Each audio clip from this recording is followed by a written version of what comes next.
¿Qué tal, amigos, amigas? ¿Qué tal, Silvano Pascuso? ¿Cómo le va, querido Gervasio? Aquí estamos en el laboratorio por Radiográfica, en el 89.3 de la FM. Pueden sintonizarnos también en el canal de YouTube.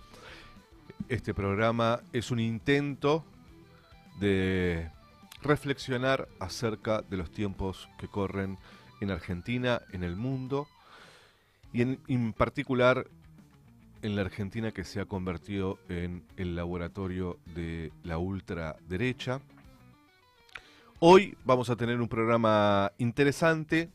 En la segunda hora vamos a tener dos invitados de diferentes características, uno de extracción sindical, otra compañera investigadora, pero los dos especializados en nuevas tecnologías y su relación con lo social, con la vida laboral, con la vida cultural. Y la idea es dedicarnos la segunda hora del programa a debatir cuál es el impacto de las tecnologías en las nuevas formas de trabajo, en las nuevas formas que va adquiriendo la sociedad en sus vínculos, pero también cuál es el desafío de las organizaciones que pretenden representar los intereses de los trabajadores en épocas en donde pareciera ser que los intereses de los trabajadores ya no son los del siglo pasado ni los de hace 30, 40 años. Sí, yo creo que es un asunto lleno de interrogantes, ¿no? Porque me parece, el otro día lo escuché al sociólogo Semán decir una cosa interesante, ¿no? Por lo menos para mí. Que los movimientos populares y progresistas de principios del siglo XXI en toda América Latina, y particularmente la experiencia kirchnerista en nuestro país, sobre todo en su última etapa, habían construido una apelación del pueblo sin pueblo. Y que en realidad esa apelación lo que escondía era la existencia de una estructura política que estaba desenganchada, cada vez más desenganchada, de la realidad social palpitante de todos los días de los sectores populares a lo largo y a lo ancho del país. Y que esa apelación a un pueblo sin pueblo había generado una fisura muy grande entre lo que los dirigentes percibían y sentían, y la militancia también, o sea, porque hablamos de las estructuras, y la gente de a pie, el ciudadano de a pie, y sobre todo el trabajador. Y entonces a mí me pareció muy juiciosa lo que decía Semán. Siempre lo que dice Semán es muy interesante.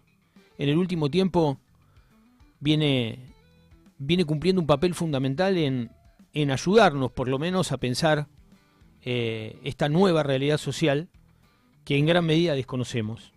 Porque creo que seguimos pensando y actuando de acuerdo a modelos que hace bastante tiempo se han erosionado y han dejado de ser mayoritarios en la Argentina en términos de organización social y en términos del mundo del trabajo. Y eso a mí también me mueve la siguiente reflexión, ¿no? Pareciera ser que hay incipientes signos de resistencia en la sociedad argentina, muy incipientes todavía, frente a las políticas desarrolladas por el gobierno, que no están teniendo por parte de los sectores dirigentes del campo popular la debida intervención, porque los dirigentes del campo popular están demasiado ocupados en discusiones electoralistas. Muchas veces cuando uno plantea la crítica al electoralismo, recibe la contracrítica porque nos acusan de no tener un compromiso con la democracia liberal. Y más allá de que lo tengamos o no, ese compromiso con la democracia liberal, que habrá que discutirlo en otro momento, si vale la pena tenerlo, lo cierto es que me parece que el asunto no pasa por ahí. El asunto pasa por el nivel de representatividad que tienen los personajes más o menos importantes, más o menos relevantes, que se presentan a las elecciones. Porque estos tenues movimientos de resistencia, uno ve lo que ha ocurrido con el Garraham en las últimas horas, lo que ha ocurrido en Tierra del Fuego con los trabajadores metalúrgicos, lo que ha pasado con los trabajadores de los astilleros, las marchas en Salta y en Córdoba en defensa de educación pública, denotan que hay un creciente malestar en amplios sectores de la sociedad que no está siendo recepcionado, coordinado y articulado ni por las dirigencias gremiales ni por las dirigencias políticas. Y entonces me parece que la discusión central de este tiempo está claramente ahí. Es decir, y yo creo que nadie debería enojarse, por el contrario, deberían poner las barbas en remojo cuando muchos de nosotros decimos, desde el llano, por supuesto, ¿no? Porque nosotros, ni Semán, ni nosotros, ni muchos otros compañeros que señalan estas cosas, tenemos responsabilidades institucionales, ni políticas, ni partidarias. También por eso podemos decirlo. Señalamos este déficit, esta carencia, esta absoluta falta de compromiso con lo que está ocurriendo en la sociedad argentina por parte de la dirigencia, que está jugando en una mesa de arena a los soldaditos de plomo, mientras el conjunto del país comienza a sufrir los efectos negativos del plan de Milei, sea los sectores que no lo votaron y sea los sectores que lo votaron y se autoinfligieron un daño, pero que están empezando a tomar conciencia de que esta situación es cada vez mucho más difícil y mucho más compleja.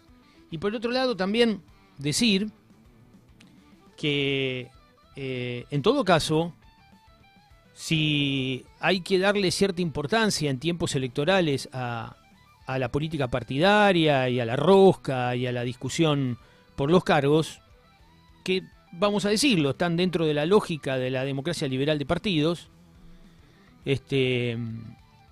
señalar que cuando eso termine, los problemas del país se van a agudizar, la dependencia de la Argentina con relación a los poderes globalizados también se va a acentuar, la pobreza y la precarización laboral se van a agravar, y las elecciones, una vez más, no habrán cambiado nada o casi nada. ¿Cómo arrancaste el lunes, Silvano? Sí, porque es un tema que vos sabés que genera mucha preocupación. Los dos temas que más preocupación me están generando, pero creo que no solo a mí, creo que es un sentimiento creciente entre muchos compañeros, es esta carencia de estratos dirigentes que puedan articular y coordinar los esfuerzos dispersos de los compañeros que resisten, y la deriva autoritaria del régimen neoliberal capitalista que se acentúa y que nos aproxima cada vez más a una situación de debilidad institucional y de pérdida de derechos alarmante. Si esas dos rectas, que en algún momento alguien podía pensar que iban paralelas, se cruzan, estamos en una situación altamente peligrosa, ¿no? Sí. Yo creo que lo que habría que pensar es cuál es el sistema de resolución a esto que vos planteás acerca de cómo las diferentes luchas que se empiezan a dar en las provincias de manera aislada, de manera fragmentada, atomizada, sin representación política que pueda organizarla, si en realidad la forma de resolución de eso tiene que ver con una dirigencia que, como vos decís, ponga las barbas en remojo y decida algo. Que a mí me parece que ya esa posibilidad no existe. Porque esa dirigencia ya no tiene las herramientas para poder tomar una decisión y que esa decisión pueda ser catalizadora de los conflictos que se suceden en diferentes provincias. ¿A qué me refiero? No hay posibilidad de que la CGT pueda canalizar el conflicto en Tierra del Fuego. No hay posibilidad de que la CTA pueda canalizar el conflicto docente. No hay posibilidad de que Axel pueda sintetizar a todos los sectores del peronismo, del kirchnerismo, contra el proyecto de Milei. No hay posibilidad de que Cristina pueda tampoco sintetizar a todos los sectores. Y no hay posibilidad, creo yo, Silvano, te lo digo esto para conocer tu opinión, no hay posibilidad porque cuando la dirigencia ya no entiende qué está pasando, no hay forma de que pueda, sin una crisis y por lo tanto una renovación de la dirigencia, no hay forma de que esa solución se dé desde arriba para abajo. El programa anterior hablábamos de un tema que a mí me parece que tendríamos que dedicarle un programa entero, que es 2001 y peronismo. Y un poco lo que decíamos, o dije yo, no te quiero, no quiero meterte en este argumento, pero Néstor es Néstor porque en el 2001 dos sectores de la sociedad, la clase media y el movimiento piquetero, hicieron temblar el statu quo de la política que gobernaba hacía décadas en Argentina. No quiero decir que el 2001 logró una renovación de esa dirigencia, pero sí les dijo en la cara, muchachos, o se ponen las pilas o hacemos mierda todo. Que era eso, que se vayan todos, que no quede ni uno solo, ¿no? Se lo dijeron, la dirigencia, Duhalde, Néstor, lo escuchó, lo procesó y fue en el camino que la sociedad y que Latinoamérica estaban dando, en términos culturales, ¿no? Hoy creo yo, ningún dirigente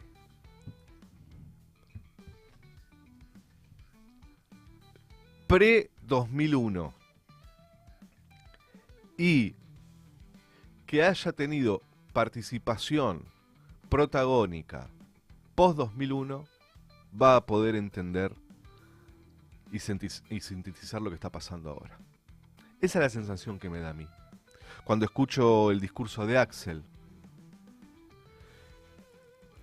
en donde pareciera ser un viejo en un cuerpo joven, un discurso de hay que hacer a la Argentina grande con la ciencia, con el trabajo, con la cultura. Hay que evitar la motosierra, que pase la General Paz, el peronismo, todos juntos, si la quieren proscribir a Cristina. ¿A qué le habla? ¿A quién le está hablando? Y hoy le responde a los Cristina. que están ahí, digamos. Y hoy le va a responder Cristina en C5N, Sí. con el gato silvestre. Sí. Y seguro que... Otra vez. Porque yo hice esto Sí. hace 15 años. Y no lo va a nombrar a Axel. Pero todos van a entender que ella está hablando de él, ¿no? Y la gente que está mirando C5N, pobre la gente que está mirando C5N, pero la gente que está mirando C5N para ver qué dice Cristina y que no llega a fin de mes. Y la dirigencia sindical, ¿no? Que vos decís, che, ¿dónde está la dirigencia sindical? Y las fotos maquillados en las marchas de los diputados. Acá estoy luchando. Y tienen el pelo brilloso y unos sobretodos que deben salir 150 lucas, ¿no? Sí, sí. Y te ganó un tipo con una campera de cuero donando el sueldo, con un peinado al estilo Brian Jones de los Rolling Stones. Que no se baña. Que no se baña, que ama más a los perros Sí, que a los seres humanos. que a los seres humanos, como una porción importante de esta sociedad. Que ve un perro abandonado y se pone a llorar, y ve un niño o una familia en la calle y quiere que los limpien, como dicen ahora. Hay un grupo de vecinos de Almagro que pelea para que Almagro sea lindo, y su pelea es avisar cuando hay alguien en situación de calle para que se lo lleve. Y después se perdió un perrito y todo el vecindario movilizado porque se perdió un gato. Digo, hay una expresión ahí que es que va de la mano con esta noticia de la baja de natalidad en Argentina, y de una dirigencia que está en cualquier cosa, Silvano, que no tiene ni idea de las preocupaciones. Entonces, ¿cómo hacemos para que esa dirigencia un día se despierte y diga, bueno, ahora voy a sintetizar todo esto y lo voy a transformar en potencia política? Yo suscribo, no voy a cuestionarte nada de lo que decís, porque estoy totalmente de acuerdo. O sea, lo suscribo en casi su totalidad. Pero sí lo quiero complementar. Una de las cosas que a mí me parece, esto puede ser motivo de una larga discusión, no entre nosotros quizás, pero creo que es una discusión que en algún momento puede desatarse y darse entre los sectores que estamos tratando de hacer algo para resistir esto, ¿no? Yo creo que hay que abandonar un poquito la lógica de la urgencia, porque los tiempos sociales no son los tiempos individuales. Y entonces, intentar frenar una ola en la rompiente es tarea absurda, ¿no? Uh-huh. O te alejás de la costa y te parás en el borde del mar cuando la ola ya no tiene fuerza, o la barrenás cuando la ola se inicia. Si te pones en el medio, te lleva puesto. Yo creo que uno de los secretos de la construcción política es poder complementar la lucha de todos los días con la construcción de un plan político o el desarrollo de un plan político de mediano y larga duración. A mí me parece que una de las primeras cosas que hay que desterrar de nuestra cabeza es la urgencia. Porque la urgencia conduce al cálculo electoral. Y el cálculo electoral por sí solo conduce a las referencias individuales y en consecuencia a la división entre los que están ahí arriba y los que estamos abajo. Es decir, la democracia liberal tiene un defecto, esto hay que decirlo. La democracia liberal, el defecto que tiene es que consiste en que una vez cada 2 años o cada 4 años nosotros votemos a una ínfima minoría de tipos para que administren nuestras vidas sin ninguna otra intervención de nuestra parte. Entonces, ese camino es un camino que, complementado con otros de organización social, de trabajo comunitario, de producción, de desarrollo, tiene sentido. Pero tomado per se, de forma aislada, no es más que un ritual meramente electoral que lo que hace es colocar en el centro de la discusión si tal persona sí o si tal persona no, y no aborda el problema de fondo, que es la construcción social profunda y el conocimiento de lo que está ocurriendo en la sociedad. Así es, Silvano. Hermoso lunes para hacer este programa, en serio lo digo. A los que nos están escuchando, comenten, pueden escribirnos al 11 50 12 35 89. Está Angie Moreno en los controles de este descontrol que es este programa. Bueno, acá volvimos a el laboratorio. Es apasionante, la verdad, charlar sobre los tiempos que corren. Creo que más allá de la tragedia que esto supone, de cómo va quebrando proyectos de vida, por mi actividad, yo estoy bastante en contacto con las cosas que suceden y una de las cosas que me impactan es cómo, cómo el proyecto económico de Milei está rompiendo todo. Eh, y a pesar de esto también, para los que nos gusta reflexionar sobre las sociedades, es interesante también esta etapa de la historia, ¿no? Eh, Así que yo supongo que en la segunda hora vamos a poder charlar mucho más de esto y además con dos personas que se dedican permanentemente a esto. Ahora está con nosotros, ya conectado desde algún lugar del planeta Tierra, algún lugar donde hay paz, donde no hay guerra, el amigo y compañero Santi Adano, que está vestido de espía ruso. No, hace frío en mi casa. Ah, estás en Rusia, te mandaron a Estoy en Siberia Rusia, como al gran Trotsky. Sí, estoy en Siberia. ¿Cómo andan, amigos? ¿Qué tal, Santi? ¿Se escucha bien? Sí, sí. Se escucha perfecto, como si estuvieses en el búnker de Vladimir Putin. Hermoso. Santi, ¿qué tenemos para hoy en esta columna tan esperada? Bueno, quería hablar de... En algún momento, a lo largo de estos meses, hablamos de décimas, que son un formato métrico que a mí me gusta mucho.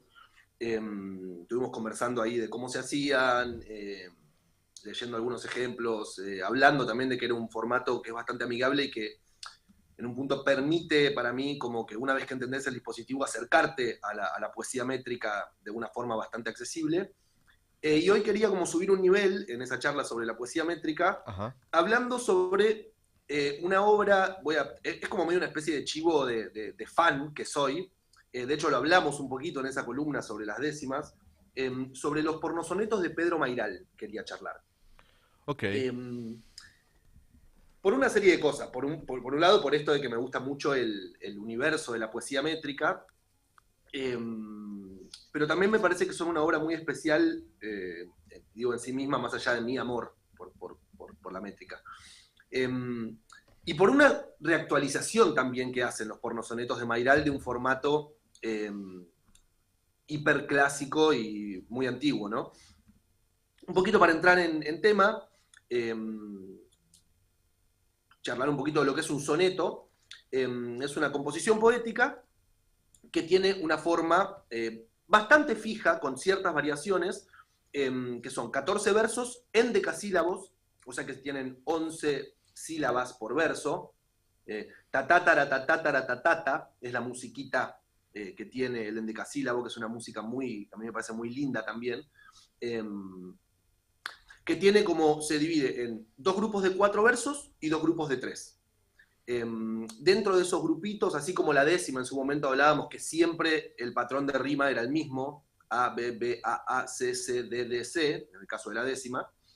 El soneto admite ciertas pequeñas modificaciones, sobre todo en los últimos dos tercetos. En general, las cuartetas del principio son con rima ABBA, ABBA, y los dos tercetos del final permiten algunas flexibilidades. Es un formato que a mí me gusta mucho y que data, o que se le atribuye, porque hay un par de opciones, opiniones distintas en cuanto a esto, se atribuye a un poeta italiano que se llamaba Jacopo da Lentini, en el siglo XIII.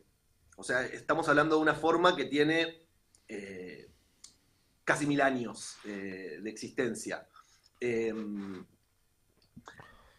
Y que después, bueno, Dante Alighieri tomó el formato en su momento y ayudó a popularizarlo. También otro poeta, Francesco Petrarca, en el siglo XIV, aparentemente colaboró a que se extendiera, pero me interesaba sobre todo pensar y contar esto, que es un formato que data de más o menos el año 1200.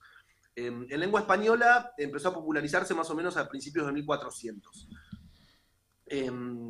Hay otra gente, hay un profesor congoleño de literatura de la Universidad de Connecticut y que también fue profesor en Harvard, formado en Yale y en Princeton, un tipo tipo regroso, que desde también su perspectiva africana, este tipo congoleño, opina, y me parece muy interesante esto también, que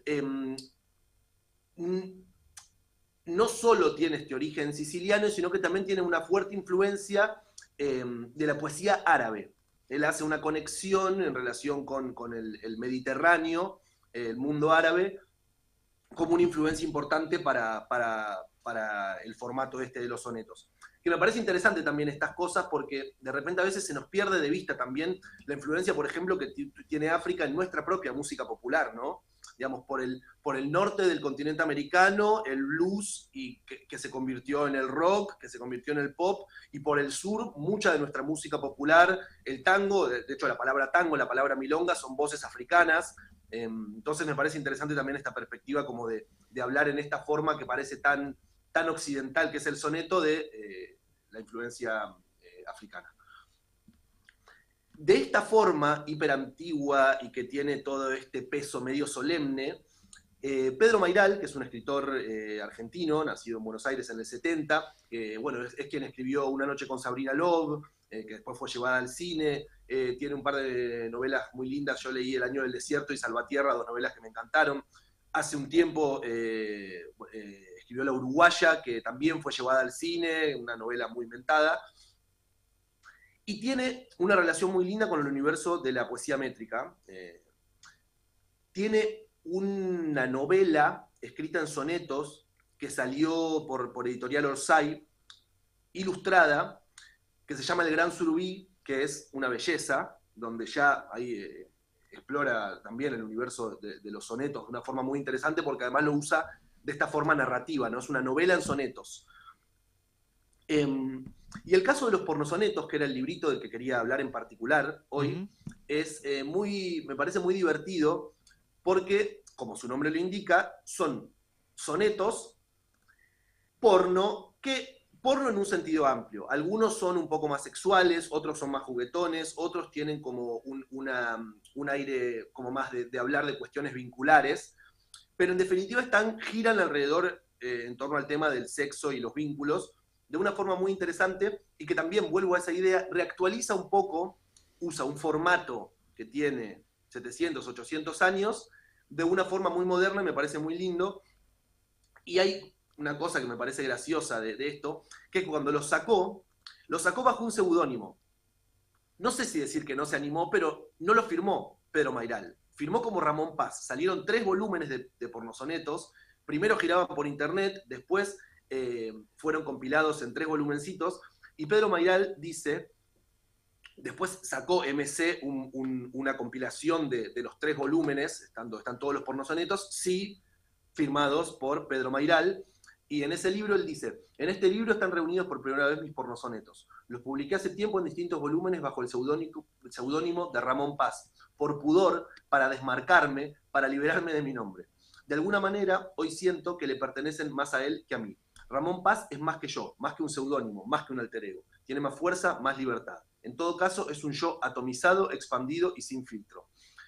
Pero cuanto más aclaro que es un personaje, más se pega a mí. Mejor me hago cargo. Una vez una amiga, cuando le aclaré que Ramón Paz no era yo, me dijo, no jodas, sos más vos que nunca. Entonces, eventualmente también lo publicó bajo su nombre.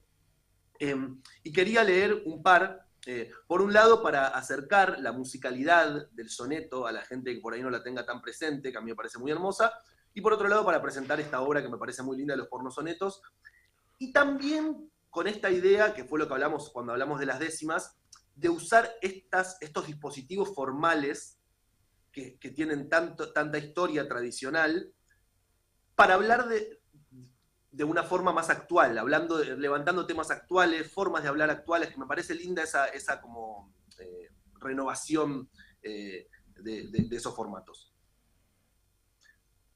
Yo la vez que hice la columna de las décimas, Gerba, había citado un par de versos de que voy a leer ahora. No es porno, pero me interesa por el lado de que, cuando hablamos de las décimas, algo de lo que decíamos tenía que ver con que la poesía métrica, algo de lo interesante que propone, es que, de repente, como vos vas persiguiendo rima, aparecen conexiones de sentido entre palabras que son medio ridículas. De repente te sale a rimar mente con detergente, o alguna ridiculez así, y eso te obliga a generar conexiones de sentido medio raras. Entonces, hay un soneto de estos pornosonetos de Pedro Mairal, que me parece muy lindo y que habla, reflexiona sobre la escritura métrica y sobre cómo hace aparecer sentidos nuevos. Y dice: la pelota del verbo va pegando en estrofas y métricas y rimas, reaccionando a su modo como primas, que juegan siempre un juego y van cambiando. Lo acotado me sirve de frontón, yo tiro alguna idea y me rebota, el soneto devuelve la pelota, sugiere otra variante del montón.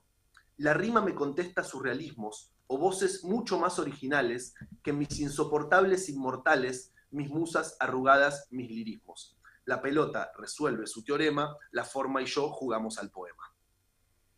Me parece muy hermoso esto de la rima me contesta surrealismos, ¿no? Como a veces a partir del juego formal, de que vos tenés que perseguir el final de una palabra, no estás pensando en el sentido, no pensás en el campo semántico de una palabra, sino en cuestiones formales, te lleva para lugares de sentido que nunca hubieras descubierto, que es parte para mí del capital que tiene la poesía métrica. Hay otra que me gusta mucho, que a fuerza de recitarlo en talleres de canciones me lo aprendí, que es un poco más emocional, que dice: cogíamos felices cada jueves, los Beatles en tu cuarto repetían, So nothing's gonna change my world, y hacían que parecieran fáciles y leves los días de ese año, ese segundo, esa risa, esa tarde que ahora gira, y sé que el estribillo era mentira, porque todo al final cambió mi mundo. El viento se llevó todo al carajo, los besos, los abrazos, los secretos, y quedaron apenas los sonetos, las fotos del cajón de más abajo. No pasó tanto tiempo y sin embargo, ayer cuando te vi, seguí de largo. ¡Pum! Es muy de Dolina eso. El último que quería leer... Ay, no te escucho, Silvano. No, que digo que es muy Dolina eso. Lo ¿Cómo? de cuando te vi seguí de largo. Sí. El negro Dolina tiene muchas reflexiones en torno al tema del desamor y el tiempo y el amor. Y en esa dirección, ¿eh? Vos sabés que cuando yo iba a la escuela, yo debo ser de la época de Mairal, porque si Mairal es del 70, yo también soy del 70. En la época que yo iba a la escuela, nosotros teníamos lengua y literatura. Así se llamaba la materia, la secundaria.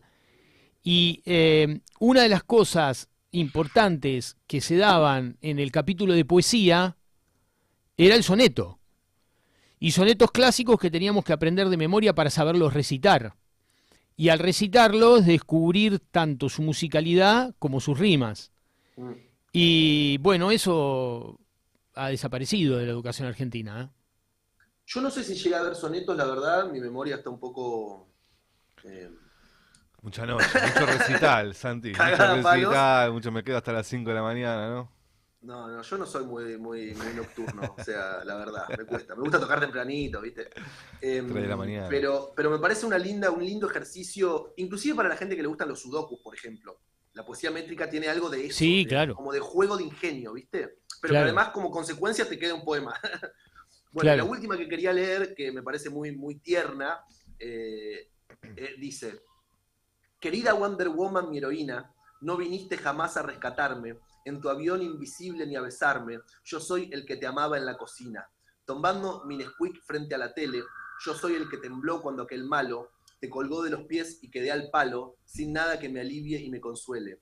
Porque cabeza abajo rebalsaban tus tetas de ese traje con estrellas, los ángeles de Charlie, flacas bellas, no me hacían temblar ni me asombraban, pero vos con corona y brazaletes me volabas el coco y los soquetes. Sí, bueno, la Mujer Maravilla. Totalmente. Sí. Mira, lo tengo que conocer a Mairal porque somos de la misma época. Vive en Uruguay. hay que viajar a Uruguay. Sí. O hay que llamarlo y... ¿Está viviendo en Uruguay? Vive en Uruguay. Ok. Sí, Marvel hace... Marvel intentó reconstruir la Mujer Maravilla, pero sin éxito. Mucho mejor, me quedo con este soneto. Sí, es como la chica de los Duques de Hazard. Ay, no la tengo, ahora la voy a googlear. Ah, ¿viste? Escribimos un soneto. Recomendamos La Uruguaya, claro. ¿No? La novela de Mairal, La Uruguaya, también. Que es un novelón. Y además él hizo Una noche con Sabrina Loeb, que después Fito Páez hizo la película. La película es malísima. Está bien, crítica de cine. Trabaja Cecilia Roth y eso hace que la película no sea Tan mala. Tan mala. Pero sí es un desastre. No así la novela, que es muy buena. Santi, ¿algo más para agregar sobre Pedro Mairal? No, quería ¿Y sobre otra acercar un cosa? poco. Me interesaba por todos estos lados. Por un lado era como una recomendación de fanático, porque me gustan mucho los pornosonetos. Por otro lado, también una invitación a esto, de a poquito ir. Cada tanto voy a tomar formatos métricos para conversarlos. Hay algunas cosas muy lindas de formatos métricos, inclusive también en lengua inglesa, los limericks, bueno, los haikus. Así que cada tanto voy a retomar este tema porque es un tema que me interesa y me parece que es también una herramienta para que de repente te permite acercarte a la poesía de una forma un poco más juguetona y más estructurada para quien cree que es algo que no es para mí. ¿Viste? Así que eso. Santi, muy bien, muchas gracias por esta hermosa columna. Nos vemos el lunes próximo. Y prende la estufa, Santi. Sí, estoy O una medio hornalla. crecer en Del Viso me hizo acostumbrar a estar abrigado dentro de mi casa. Abrazo grande, Santi, Chao, gracias. amigos. Adiós. Era Santi Adano con la columna de cultura y una reseña de una parte de la obra de Pedro Mairal, al cual recomendamos mucho. Bueno, amigos, amigas, estamos en el laboratorio. Recuerden que pueden escuchar el programa por la 89.3 de la FM. Pueden dejar mensajes de amor y de odio en el 11 50 12 35 89. Por supuesto, los de amor para mí y los de odio para mí. Silvano Pascuso. Pero con respeto. Sí, por supuesto. Odio con amor. Odiar con amor. Y pueden escuchar también el programa en vivo por YouTube, en el canal de Radiográfica. Suscríbanse al canal de YouTube porque eso vuelve millonarios a los compañeros de Radiográfica, ¿sí? Y con esos millones... le pagan a Angie. Le pagan a Angie y nosotros la vemos pasar. Che, vamos a nombrar a nuestro productor. Por supuesto. Al compañero Claudio Maracita, sin el cual este programa... Eso no se dijo nunca, Silvano. No sería nada, ¿no? No sería nada. No sería nada. Como decía el negro Aldago, ¿qué sería de nosotros aquí sin Claudio allá? Bueno, muy bien. Después de todos estos lugares comunes que hemos habitado en tan solo un minuto, y como les adelantábamos al principio del programa, tenemos dos invitados. Tenemos a Víctor Carricarte, que él es secretario general del Sindicato de Asociación de Empleados de Farmacia, una organización mítica de la cual dedicaremos algunos minutos para hablar. Y está Mónica Sladogna, ¿lo pronuncié bien? Muy bien. Que es directora del proyecto de la Fundación Friedrich Ebert. Y la idea, como decíamos al inicio, es una vez por mes tratamos de generar algún debate acá en el piso que nos da más tiempo para la reflexión, para profundizar en algunos debates que creemos caprichosamente, Silvano y yo, son importantes darlos en tiempos en donde pareciera estar todo muy poco claro, y en esta ocasión la relación entre la tecnología, su influencia en estos tiempos, en la sociedad, en los vínculos, en el trabajo. Así que gracias por venir, ojalá se sientan cómodos y sobre todas las cosas haya discusión enardecida que produzca visualizaciones en las redes sociales, ¿no? Porque todo es para las redes sociales. Así que, ¿cómo están? Buen lunes para ustedes, gracias por venir a los dos. Gracias por la invitación. Gracias a ustedes. Silvano, ¿querés que arranquemos y después ya en la segunda hora hablaremos un poco más de las pertenencias políticas? Y a mí me interesaba hablar también del sindicato, pero nos metemos ya en tema, ¿qué te parece? Dale. Bueno, yo que he sido el que los he escuchado más, para los oyentes voy a hacer una pequeña introducción. Víctor en CGT y en un montón de lugares viene hablando de la importancia de que las organizaciones sindicales se adapten a los cambios que están ocurriendo en el mundo en materia tecnológica, en materia comunicacional y en materia organizativa, y viene planteando también con fuerza la importancia de que las organizaciones sindicales se hagan cargo de la organización de los trabajadores informales, ¿no? Y de los trabajadores de plataforma y de los trabajadores de servicios vinculados a las nuevas tecnologías. Es un tema que Víctor hace bastante tiempo que viene tratando de instalar dentro del movimiento obrero y dentro del conjunto del mundo laboral argentino.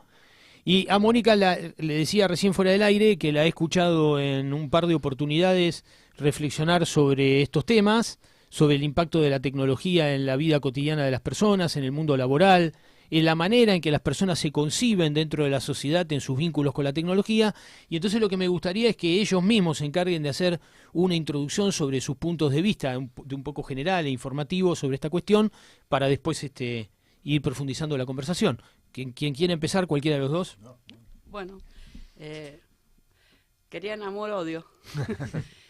Yo cada vez estoy pensando más en el tango Los Mareados, en esta frase de hoy vas a entrar en mi pasado, ¿no? Me parece que una característica que tiene estos procesos de innovación tecnológica actual es su dinámica acelerada. Y está muy vinculado quizás a una transformación del capitalismo, que es el capitalismo financiero, obviamente. Y ahí mi reflexión es, bueno, tenemos instituciones generadas en el marco del capitalismo industrial, en la idea de un estado de bienestar, el peronismo, digamos, en esta articulación virtuosa entre inclusión social, productividad, crecimiento económico, distribución del ingreso, que en este momento parece roto, ¿no? De alguna forma. Entonces, tengo la sensación, digo, y para provocar la discusión, me parece bueno compartir el panel así con Víctor, es que las instituciones laborales, en su conjunto, como toda institución, están hechos para un mundo más estable, ¿no? Con más seguridades, con más certezas del empleo, certezas de que me voy a jubilar y voy a tener una buena jubilación, que voy a tener estabilidad, que voy a hacer una carrera quizás en la empresa donde tengo suerte de incorporarme. Bueno, me parece que toda la discusión que hay hoy sobre el trabajo del futuro, el futuro del trabajo, nos lleva a un mundo de incertidumbres, ¿no? Y este mundo de incertidumbres creo que provoca una tendencia a aferrarnos al pasado, ¿no? Y ahí vuelvo, para ser solamente provocadora, lo viejo no funciona en este contexto. O si funciona, la destrucción total, ¿no? Digo, el Eternauta es terrible en ese sentido. Entonces me parece que estos espacios de discusión, de intercambio de posiciones, que no tienen que ser todas similares, son absolutamente necesarias, porque el mundo está cambiando de una manera tan veloz. Y cuando digo el mundo no me refiero solamente a las empresas, al Estado, a los partidos políticos, obviamente, sino fundamentalmente, creo que hoy es nuestro punto de interés y de preocupación, esto que en Argentina decimos muy fuertemente, las subjetividades, ¿no? ¿Qué sentido tiene el trabajo en quienes trabajan? Cuando ya no hay esta diferencia taxativa entre el trabajador informal o la trabajadora informal y el trabajador con empleo, trabajadora con empleo registrado. A la baja salarial, el trabajadora con empleo registrado busca changas a través de aplicativos. Entonces, el mismo sujeto te está combinando, y este es un desafío muy grande para el sindicalismo, ya no es solo alcanzar al sector informal, es que el sector informal está en la vida de los propios trabajadores y trabajadoras, ¿no? Digo, a modo de ejemplo, y termino, hay muchos delegados y delegadas que luego de su jornada laboral usan aplicativos como forma de trabajo, ¿no? Entonces, es una identidad de la clase trabajadora que es, me parece, muy distinta a la que nosotros pensamos tradicionalmente, ¿no?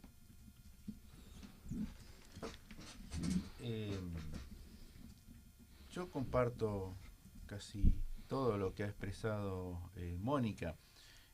Yo parto desde otro análisis, pero es lo mismo. Acá se han dado 5 hechos. Uno de ellos ha sido que hemos vivido una pandemia con cuarentena. En la historia de la humanidad eso produce cambios. Estamos viviendo un cambio climático. Solo ver lo que nos sucedió hace días en Zárate, en Bahía Blanca, antes. Eso cambia las ciudades y produce cambios en la historia de la humanidad. Estamos viviendo una guerra mundial. Esto es una realidad. Que ya no van ni soldados, aunque hay muertos todos los días. Pero hay drones de aquí, drones de allá, inteligencia artificial, etcétera. Eso produce transformaciones. Y estos tres elementos produjo una aceleración de la disrupción tecnológica que ya se estaba dando. Y ahora le agregamos un hecho nuevo que es la inteligencia artificial. Yo creo que estamos viviendo, por lo menos hasta el día de hoy, ¿no?, la disrupción más grande que ha vivido la especie humana. No nos damos cuenta porque estamos inmersos en ella. Y dado esto, cada transformación tecnológica ha producido un cambio cultural y cambia el sujeto social. Por lo tanto, todos los días estamos viviendo un cambio permanente. Yo siempre cito al pensador, ¿no?, que el griego aquel pensador griego que dijo: nadie se baña dos veces en el mismo río. Bueno, hoy salimos todos los días a un océano totalmente distinto, todos los días. Bueno, imaginemos esta realidad. ¿Qué puede pasar con las instituciones que nacieron en 1910?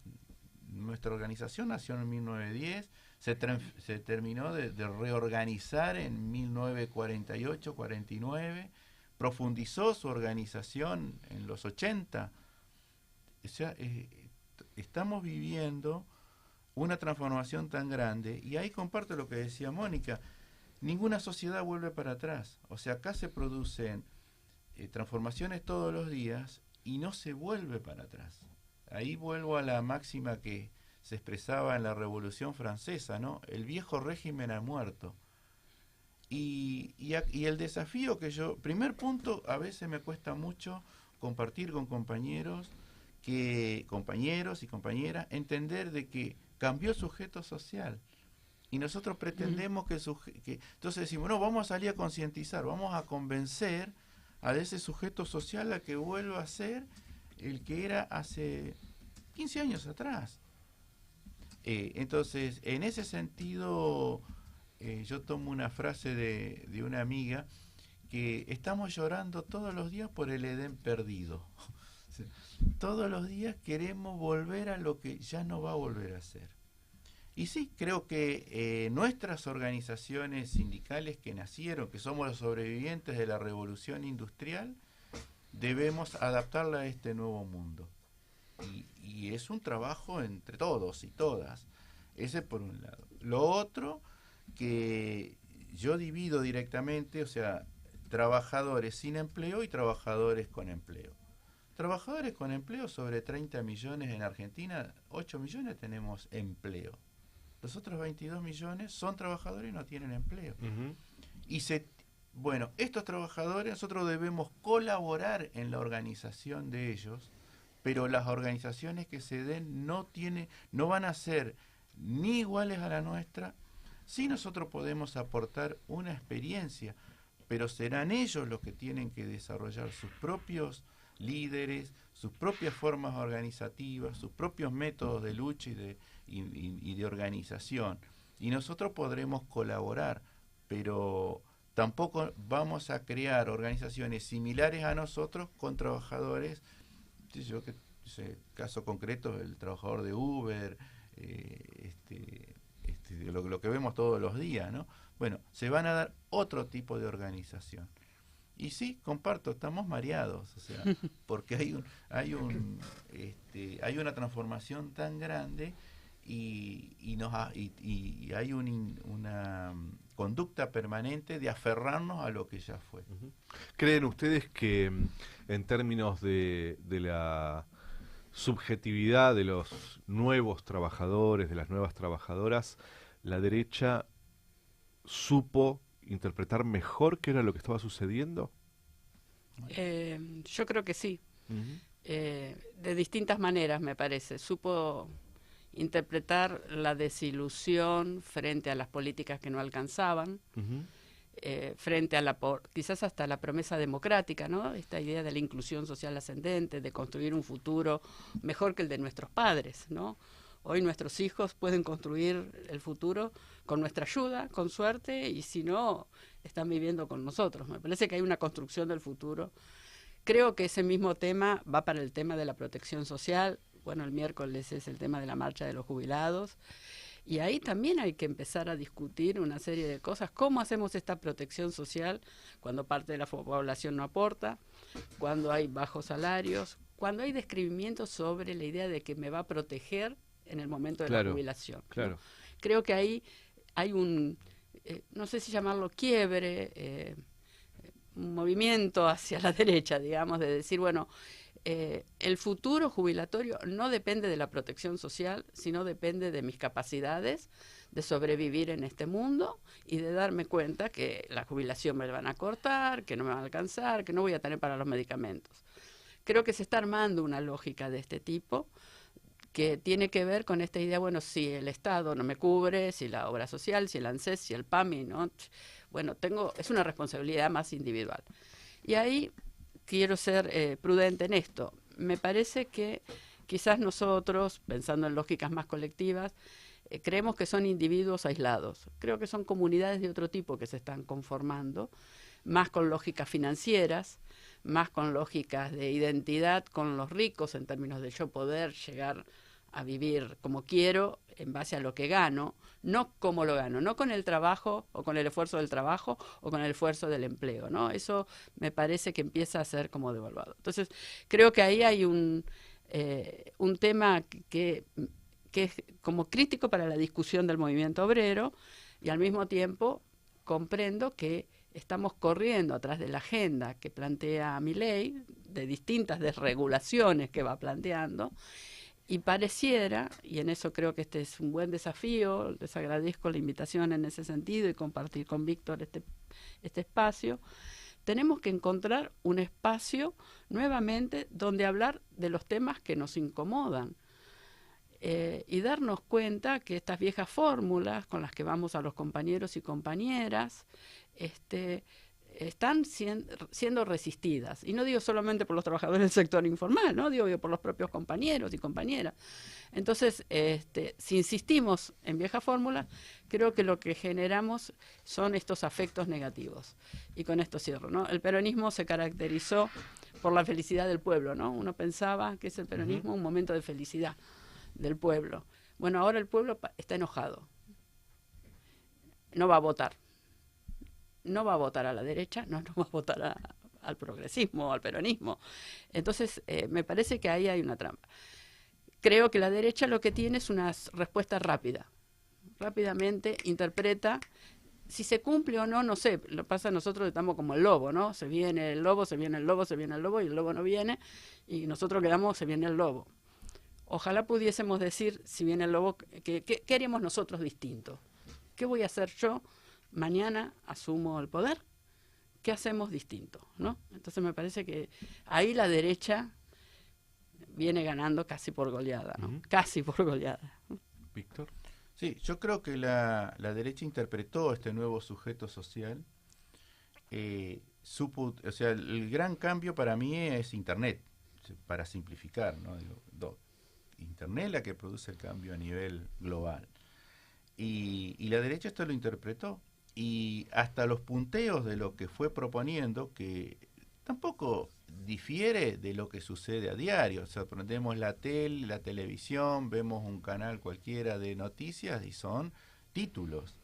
Entonces la derecha tomó títulos y los ha llevado adelante interpretando las necesidades que tenía la población en su conjunto, obviamente.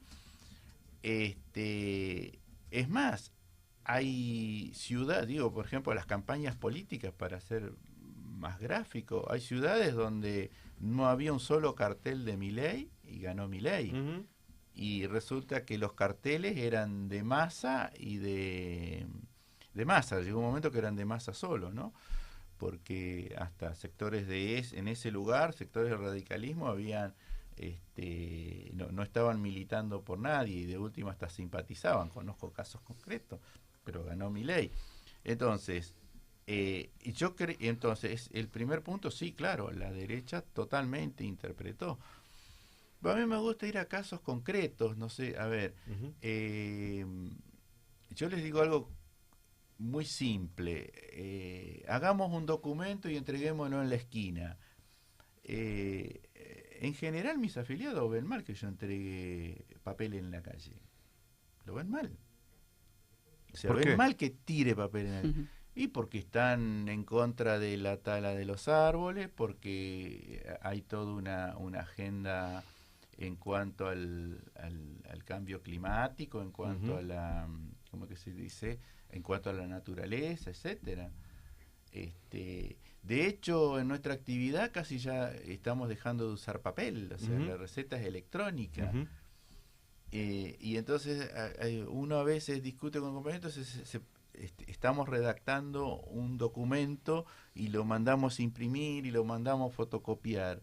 Y no nos damos cuenta que hasta en lo más simple, nuestras conductas terminan siendo viejas. Y entonces después el común, o sea, el común de nuestros compañeros y compañeras, después se enoja y directamente no va a votar. Porque por algo, o sea, en Ciudad de Buenos Aires, la mitad no fue a votar. Entonces, claramente, no están interpretando los partidos tradicionales o un discurso que nosotros utilizamos, claramente no se está llegando. Y en otros casos hay rechazo, los paradigmas que hoy tienen los trabajadores informales son totalmente distintos a los que nosotros teníamos, no sé, voy a ir a los 80. Y dentro de ahí comparto también lo que decía Mónica, dentro de las propias actividades ha cambiado ¿cómo es que se dice? Los objetivos y los paradigmas que tienen nuestros compañeros hoy que tienen empleo. Y bueno, eso tampoco nosotros hoy lo estamos interpretando. Yo voy a introducir un tema que es un poco urticante, que es el problema del Estado.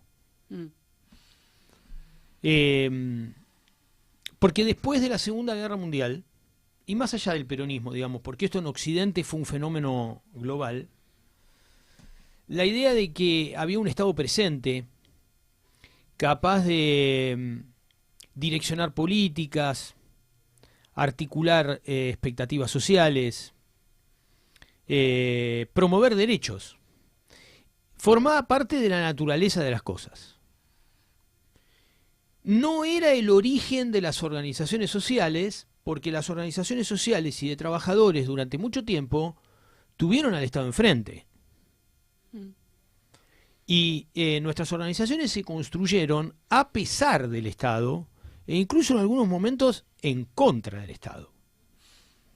Pero cuando el Estado empezó a ser nuestro aliado,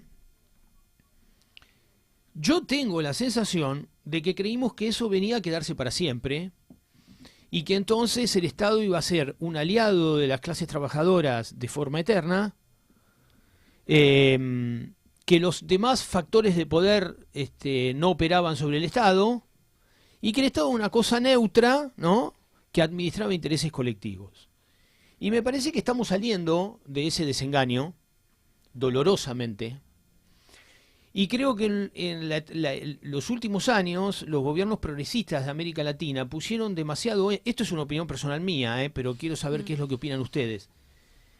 Creo que pusieron demasiadas expectativas en el Estado, en la creencia de que todo se resolvía con presupuesto público y que todo se resolvía con la intervención del Estado, y lo que quedó claro es que el Estado no tenía ni la capacidad para articular, ni la capacidad para gestionar, ni la capacidad para hacer valer determinados derechos, porque el Estado ya no era el que era, o porque el Estado era el mismo que el de siempre y nosotros pusimos falsas expectativas en eso, o por lo que fuera. Y entonces, los que los quiero invitar es que me den su opinión, porque, bueno, no lo iba a decir, pero lo voy a decir. La escuché a Cristina hablar de nueva estatalidad y me generó un poco de escozor. ¿no? Porque me dio la sensación que es como a un tipo, ¿no? Que está enojado con la suegra, ir a decirle que los panqueques de la suegra son maravillosos. Entonces, digo, ¿no tenemos que volver un poco a nuestra lógica original cuando pensábamos nuestras organizaciones más allá o más acá del Estado?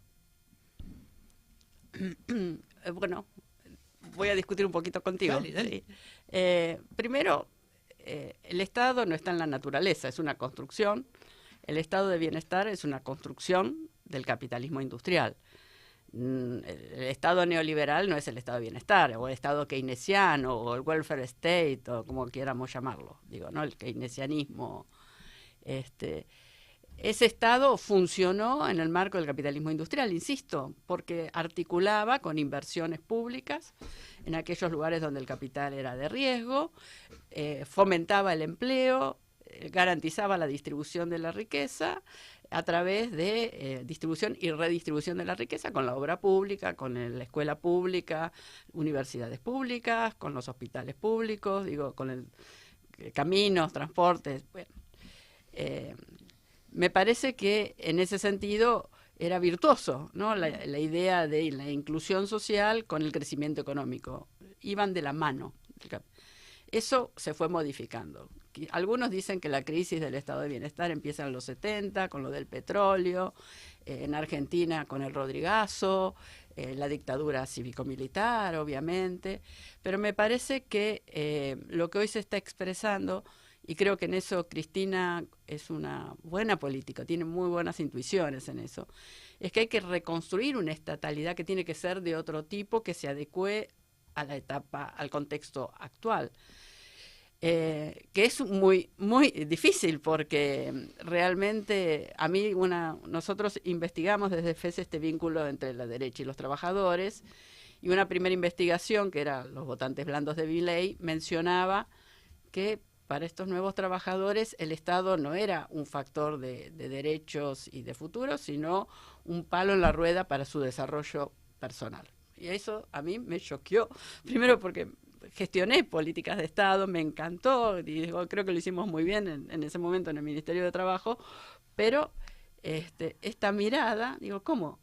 Las políticas públicas son una rueda, desatan estados de igualdad entre quienes tienen que ir a trabajar y, digamos, sufrir el mundo del trabajo, el horario, el presentismo, las jefaturas, la gestión, bajos salarios también, y otros que, sin tener que hacer esto, reciben del Estado todo el tema de las desigualdades hacia abajo, ¿no? Como el tema de cuestionamiento a los mal llamados planes sociales, ¿no? Que son programas sociales de protección. Entonces creo que hay que repensar seriamente esa estatalidad. Me parece, yo no soy una intérprete, pero que hay que revisar los temas de gestión, qué decisiones vamos a tomar. Insisto, revisar la estatalidad para mí en este momento, es decir, muy bien, supongamos que el año que viene hay elecciones nacionales y ganamos las elecciones. En el primer año, ¿cuáles son con el contexto económico que vamos a tener, ¿no? De ajuste, no es que va a aparecer una fortuna de presupuesto nacional de golpe. ¿Cuáles van a ser las prioridades? Salud, vivienda, educación, de esto. ¿Tenemos la gente preparada para en un año hacer esto? Creo que pensar la nueva estatalidad es pensar prioridades, y en las prioridades hay que tomar decisiones. Y también saber que hay que dar muchas explicaciones de las decisiones que estamos tomando, ¿no? Creo que hay una demanda de transparencia que tiene que ver con las nuevas tecnologías, con el acceso a la información, un acceso personalizado a la información, una transparencia de ciertos cambios en las necesidades individuales que van mutando, y que yo creo que ahí sí la derecha se volvió, de vuelta para ser molesta, moderna, y nosotros nos volvimos conservadores. Y ahí esa batalla cultural la perdimos, en esos términos la perdimos. Creo que hay un tema con la inteligencia artificial, yo diría con la gestión de algoritmos. Por algo no es necesario ir al territorio, por algo el algoritmo está llegando al territorio, envía información, mantiene separadas las comunidades, la junta, es una dinámica política muy distinta. Y para las políticas públicas, bueno, también permitiría una mejor definición de las necesidades. Digo, también creemos que el Estado central en Buenos Aires conoce las necesidades de Jujuy, de Tierra del Fuego, de Mendoza, de Córdoba, de Entre Ríos, Corrientes, Catamarca, San Luis, La Pampa. No, digo, me parece que hay otras lógicas y esa estatalidad hay que pensarla con otra forma de profesionalización, con otra análisis de las demandas, ¿no? Y con otro vínculo con la gestión pública. Digo, creo que hay que pensar la gobernanza de esta nueva sociedad, ¿no?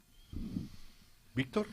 Sí, yo la verdad que, bueno, el primer punto es que claramente el Estado presente no llegó a todos, dejó muchas necesidades sin cubrir, eso es claro, y lo podemos, donde uno escarba un poquito, se da cuenta. No niego el esfuerzo enorme que se hizo en tal sentido, pero no se llegó. El segundo punto es que yo no creo en el estatismo, yo creo en la comunidad organizada. De hecho, grandes obras en Argentina, que yo digo, muchas de las calles y de los barrios del conurbano bonaerense se hicieron con las sociedades de fomento barriales. Bueno, el caso concreto, los sindicatos, las obras sociales sindicales, etcétera. Los clubes. Los clubes de fútbol, que es una maravilla, ¿no? Bueno, salió campeón Platense, un club de barrio. Muy contentos. Muy contentos. Y el otro Huracán, ¿no? Y el otro Huracán. Y el otro Huracán. O sea, Que no salió campeón, hay que decirlo, ¿no?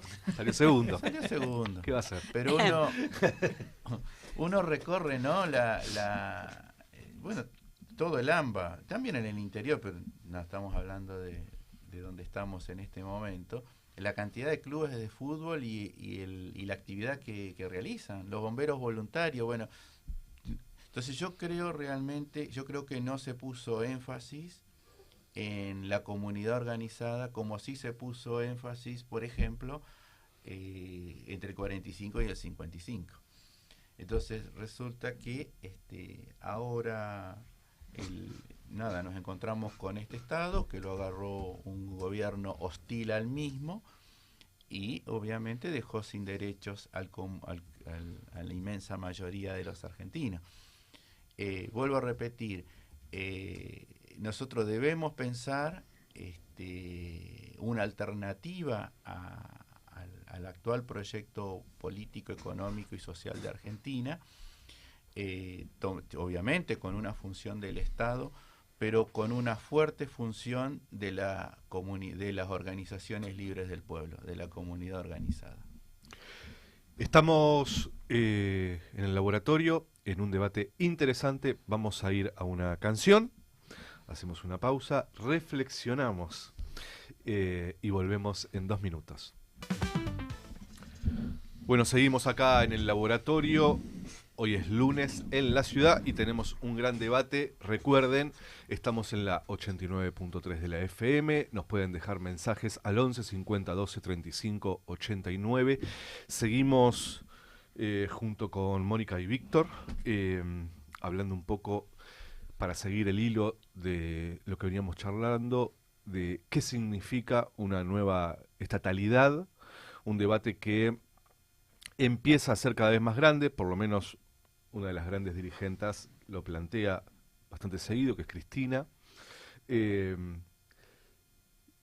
A mí me interesa en particular algo que planteó Mónica y que es una sensación que yo veo hace tiempo, en donde el Estado se ha convertido más en un obstáculo que en la solución a cuestiones fundamentales como la salud, la educación, la vivienda. Y lo que les quiero consultar a ambos en las áreas de cada uno es cómo se construye una nueva lógica de Estado frente a poderes económicos, como por ejemplo el de las plataformas, que creo yo en este estado que tenemos y en esta fragmentación política, además, son difíciles de conducir. Ejemplos. 1. Cómo se organiza a los trabajadores de plataformas cuando es imposible, o por lo menos parece hoy con este estado imposible, que alguna plataforma, sea Uber o Rappi, puedan circunscribirse a algún marco regulatorio en el territorio nacional. ¿Cómo se organiza a esos trabajadores con un Estado que no sabe ni siquiera dónde mandar una carta de documento a la empresa? Y no solo eso, sino además, ¿cómo hace un Estado para reconstruir un sistema de salud en épocas en donde el Estado nacional quedará completamente devastado? Y por lo tanto su relación con los trabajadores, con los diferentes tipos de trabajadores, ¿no? Y con las organizaciones sindicales, etcétera.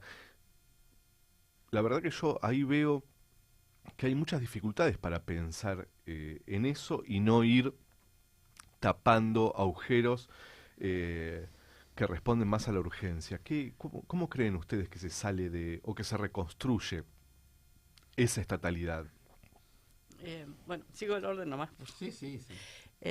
Primero creo que tenemos que analizar que estamos viviendo fenómenos globales, ¿no? Insisto con esta idea del nuevo capitalismo. ¿Quiénes estaban al lado de Trump en su asunción? Exacto. No era la General Motors, la Ford, ¿no? Era Amazon, Google. era Facebook, era Google, era X. Así ¿no? es. Elon Musk.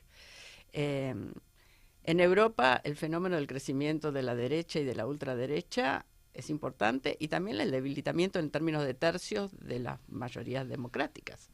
En Francia, Italia ya tiene su propia mayoría por la derecha, ¿no? Pero está apareciendo este fenómeno a nivel global. Entonces, cuestionan un Estado, estas tecnologías cuestionan un Estado porque son globales, son casi más poderosas que los Estados mismos, pareciera.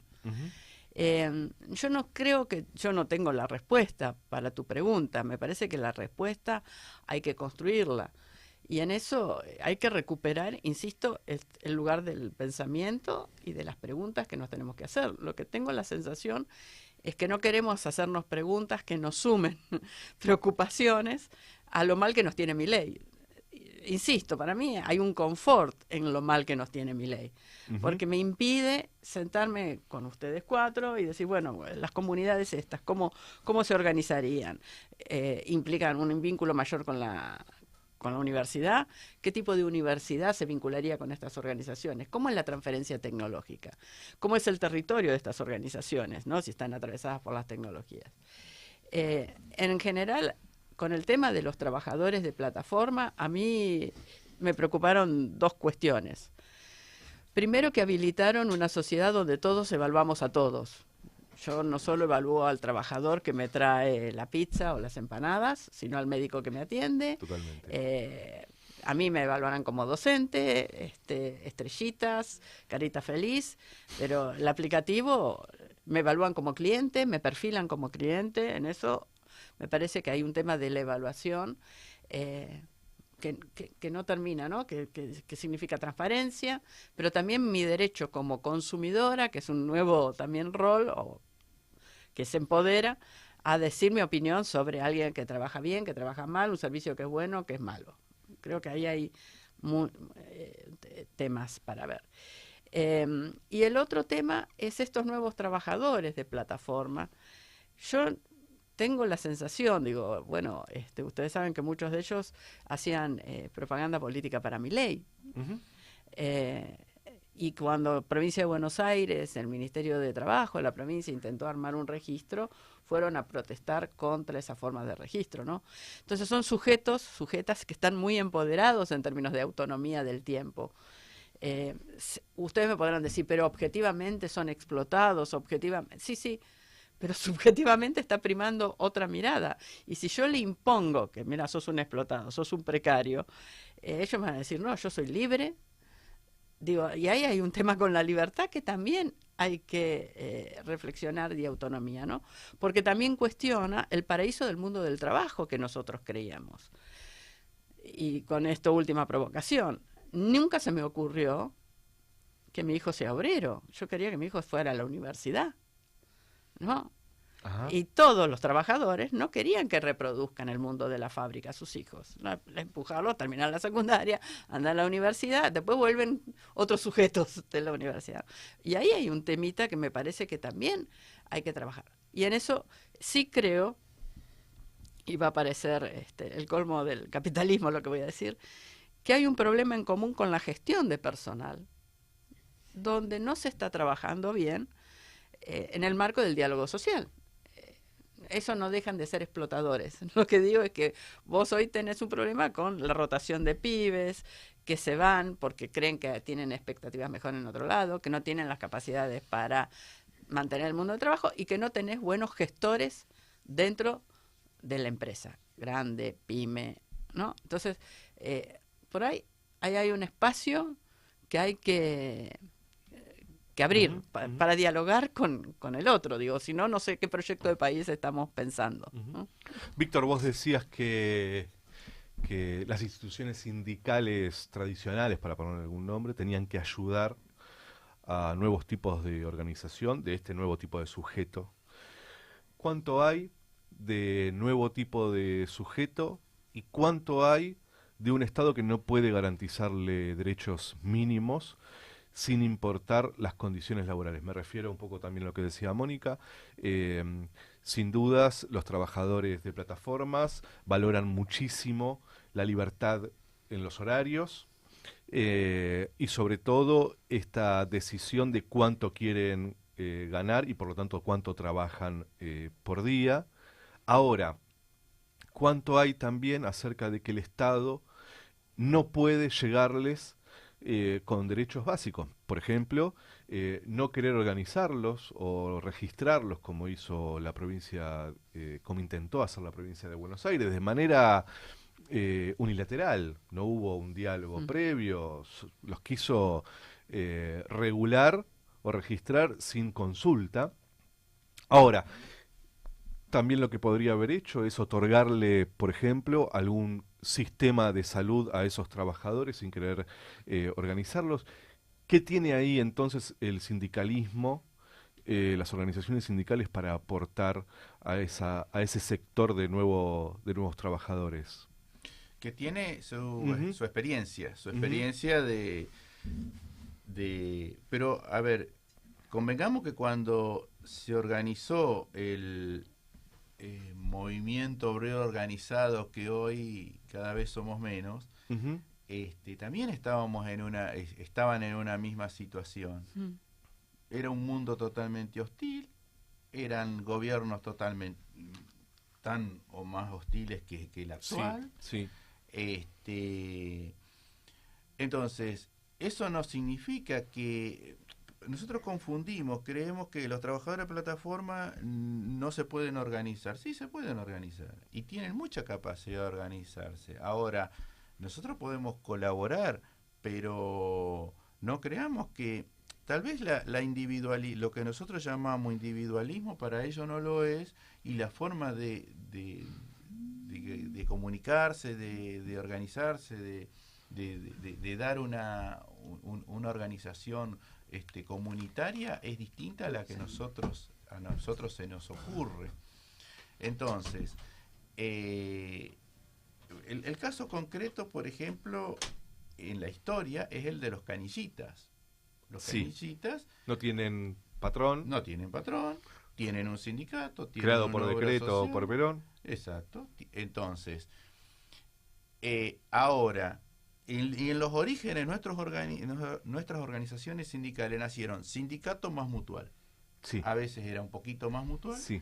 Bueno, yo creo que nosotros tenemos que, obviamente, adaptada a este nuevo mundo, la forma organizativa que se tienen que dar es sindicato más mutual. Pero como dije antes, no pensemos en nuestra forma de organización sindical. Tal vez lo que sucedió en la provincia de Buenos Aires es que lo que se propuso no era lo que ellos querían. Entonces por eso vino el rechazo. Quizás lo que ellos, los objetivos, los obstáculos que ellos tienen son muy distintos a lo que nosotros nos parece que es lo correcto. Entonces, pero eso no significa, vuelvo a repetir, que no se pueden organizar, porque innumerables organizaciones sindicales nacieron cuando no tenías ni visiblemente un empleador adelante, estaban totalmente, supuestamente divididos, y se dieron su propia organización hasta que le encontraron su cauce. ¿Y cuál es nuestra experiencia? Bueno, vuelvo a repetir, tenemos más de 100 años de existencia, la mayoría de los gremios en Argentina, en eso podemos colaborar, pero tienen que ser ellos los que fijen sus objetivos, fijen sus líderes, porque lo que siempre intentamos nosotros es armarles un sindicato como lo somos nosotros. Vos hablaste del tema salud.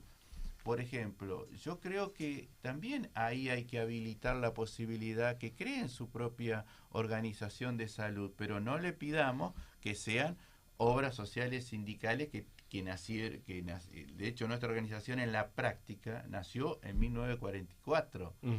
O sea, después vino la ley en 1969, ¿no? Pero digamos, nosotros ya en nuestra organización brindamos salud desde la década del 40. Y cuando nosotros nacimos, como empezamos a dar servicios de salud, no dábamos todo un plan médico obligatorio en su totalidad. No, dábamos una asistencia médica, la atención primaria de la salud. Digo, ¿qué pasaría si nosotros abrimos y confiamos en la organización del pueblo y que distintas organizaciones puedan generar sus redes de médicos? ¿Cuánta solución estaríamos dando donde tampoco llega la salud pública? ¿No? Entonces no le pidamos que sean una obra social para que brinde absolutamente todas las prestaciones previstas en el plan médico obligatorio. No, que puedan armar una red de médicos, por ejemplo. Y lo último, quería volver sobre el Estado. Yo creo que nosotros tenemos que volver, entre otras cosas, a tener un pensamiento estratégico. Nosotros debemos pensar a largo plazo. No podemos ser tacticistas. Nosotros hemos ido parche sobre parche sobre parche. Entonces digo, no sé, el tema jubilaciones. Bueno, se financia con el aporte de los trabajadores que tienen empleo. Si los que tenemos empleo somos 8 millones y hay 30 millones de trabajadores en Argentina. Bueno, tenemos que pensar digamos, una planificación a largo plazo, por ejemplo, en temas jubilaciones. Sí, yo en relación a esto que estaban diciendo, yo creo que nosotros tenemos que tomar nota de que estamos pasando por una etapa en donde las regulaciones estatales están siendo vistas como un obstáculo para el desarrollo individual y colectivo. Es decir, hay grupos crecientes en Argentina que creen que con menos normas y menos limitaciones podrían desarrollar sus iniciativas personales y o grupales de un modo mucho más dinámico y mucho más efectivo. Esa es la certeza que tiene una cantidad importante de gente, y gente que incluso durante muchos años votó al campo nacional y popular. Entonces, esto que decía Víctor a mí me parece interesante, porque yo vuelvo a la idea de nuestras organizaciones en los años finales del siglo XIX y principios del siglo XX, cuando se lanzaron a construir herramientas innovadoras surgidas de la iniciativa de los propios trabajadores. Y esto también se aplica al campo de las empresas.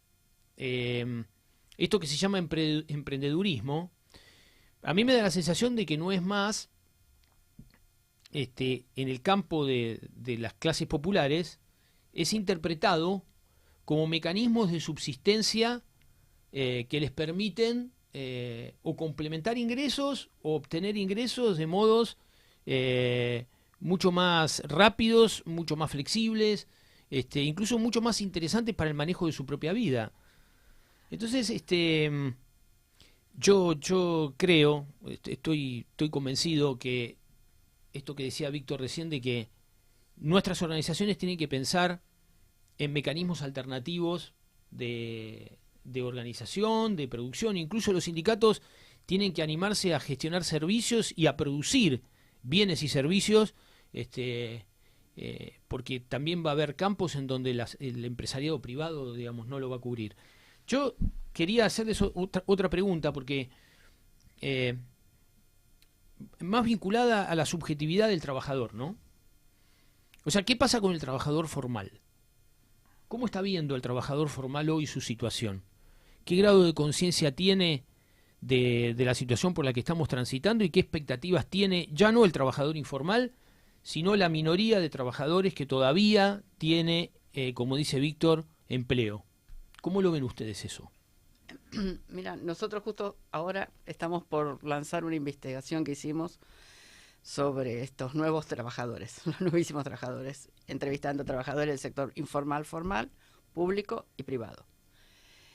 En general, me parece que lo que está apareciendo en el sector privado, fundamentalmente, es esta imagen. Imaginemos que no tenemos inflación. Imaginemos que las paritarias no se homologan. Imaginemos que las paritarias que no, aún las que se homologan, está por debajo de la expectativa de la inflación. Eso me hace pensar a mí que puede ser posible que yo piense que, bueno, que el salario es un piso, pero que depende de mí alcanzar Totalmente el dinero que me permita llegar a fin de mes. Uh-huh. Le voy a decir, yo soy como de la generación analógica, no digital, ¿no? La crisis de la hiperinflación del alfonsinismo, ¿cómo la resolvía? Cobraba y la patinaba el sueldo en fideos, aceite, azúcar, yerba, ¿no? Uh-huh. Bueno, ahora hay otros mecanismos para que el salario... Lo que pasa es que estos mecanismos, que son desde la especulación financiera, el juego de azar, que también es un tema que está apareciendo, el empoderamiento, creo que el tema más financiero, ¿no? Sí. Si compro dólares... alguna billetera que me dé un interés diario. Incluso que me permite pagar menos impuestos porque me descuentan si pago con esta billetera. Entonces me estoy convirtiendo en un sujeto responsable de mi presente salarial y que veo con cierta ineficiencia a las organizaciones sindicales. Claro, bueno, la sustitución, ¿no?, de esa resolución de conflicto salarial. Lógicas colectivas que no me resuelven el problema.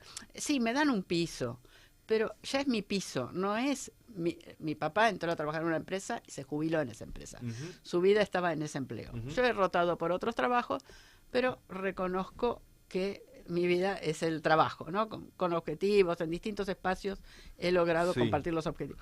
Pero me parece que aquí el objetivo es la ganancia en términos financieros, que me permita vivir la vida que quiero vivir sin trabajar quizás. Uh-huh. O por lo menos sin el modelo de la cultura del trabajo, de la sociedad del trabajo, de la sociedad asalariada, ¿no? Asalariada. Parece que ser asalariado no está tan bien visto ahora. Entonces, digo, con prudencia, no puedo hacer aseveraciones generales, pero me parece que son los puntos de discusión que hay que empezar a hablar con la gente. No a decirle, estás equivocado. Uh-huh. Sino ver cuáles son las nuevas lógicas que se están armando, porque conciencia de clase, ¿desde qué perspectiva me estás diciendo? ¿Desde la tuya, desde la de Carlos Marx, la de Juan Domingo Perón, que decía que hay una sola clase de hombres, que son los que trabajan, las mujeres no trabajábamos, pero bueno, en general estaban en el 45, ¿no? Digo, uh-huh. Pero me parece que hay que animarnos a hablar nuevamente y a escuchar que en mucho estamos equivocados. Y que si bien tenemos una historia, no vamos a repetir la historia de las mutuales. ¿En serio que hoy vas a entrar en mi pasado? Es así, ya entraron en el pasado. Ahora, ¿cómo construyo esta nueva mutualidad, esta nueva estatalidad, esta nueva organización sindical? Digo, bueno, son muchos desafíos. Víctor mencionaba, bueno, nosotros hacíamos volantes y la gente lo cuestiona. Bueno, porque hay temas de formas y también de contenidos, ¿no? Uh-huh. Entonces, creo que ahí tenemos como muchos desafíos para establecer preguntas que nos vuelvan incómodos. Víctor. Bueno, nosotros, por ejemplo, analizamos esta situación y encontramos que la inmensa mayoría, forma de que nuestros afiliados, nuestros representados peguen un salto en lo que hace a la movilidad social ascendente era a través de la capacitación. Entonces empezamos a trabajar fuertemente en ello, con nuestro centro de formación profesional, por ejemplo, y es impresionante la cantidad de nuestros afiliados como cursan, por ejemplo, la tecnicatura, que es auxiliar de farmacia, y también la carrera universitaria de farmacéutico, que la tenemos también nosotros. De hecho tenemos nuestro propio laboratorio. Nosotros la damos en la UMED, ellos cursan con nosotros, utilizamos las instalaciones de ellos y de nosotros. Entonces ahí nosotros encontramos, por ejemplo, un salto donde recuerdo que en algún momento nos atacaban y decían, dice, los del sindicato quieren que un cadete termine siendo farmacéutico. Y yo dije, sí, claro, es lo que queremos, que estudie y que se reciba dando todas las materias como corresponde, ¿no? Uh-huh. Bueno, eso fue nos encontramos con ellos, lo investigamos, llegamos, lo que sea. De hecho, nosotros tenemos un lema que es que ahora la lucha es por el conocimiento. O sea, la lucha de los trabajadores, por lo menos de nuestros representados, es por el conocimiento, porque de esta manera logra remover un montón de obstáculos, no digo que todos los va a remover, y también mejora sus ingresos, porque si se recibe de auxiliar de farmacia tiene una adicional, si se recibe de farmacéutico tiene otros ingresos, obviamente. Y no solo ellos, sino que después puede decidir qué hacer, puede abrir hasta su propia farmacia. Nosotros estamos totalmente de acuerdo. Tenemos algunos que se han recibido actualmente, que ahora están dando la tesis, pero supuestamente las han dado muy bien. Por ejemplo, su objetivo es ir a abrir una farmacia en un pueblo chiquito de la provincia de Buenos Aires, donde no hay farmacia, que ayer estaba hablando con uno de ellos, ¿no? Entonces, bueno, nosotros hemos canalizado por ahí, bueno, estamos descubriendo este nuevo mundo, tampoco podemos decir que tenemos todas las respuestas. Amigos, amigas, se ha ido el tiempo y tenemos que entregar el programa. Gracias, en serio, a los dos por haber venido. Es un tema central que requiere para mí más tiempo para charlarlo. Nos despedimos y nos vemos el próximo lunes en el laboratorio junto con Silvano Pascuso, Santi Adano, nuestro productor, Claudio Maracita. Vuelvo a agradecerles, Víctor y Mónica, en serio, muy interesante. Ojalá los tengamos pronto de vuelta. Abrazos y como siempre decimos, Silvano, los lunes. Nos vemos el lunes siguiente. Patria o muerte. Radiográfica. 20 años. Agenda propia. Sonido original. Sé parte de la comunidad radiográfica. Sé parte de la comunicación popular. Somos un medio cooperativo autogestionado. No tenemos jefes, no tenemos... De los telefónicos y por el proyecto nacional y popular. Excelencia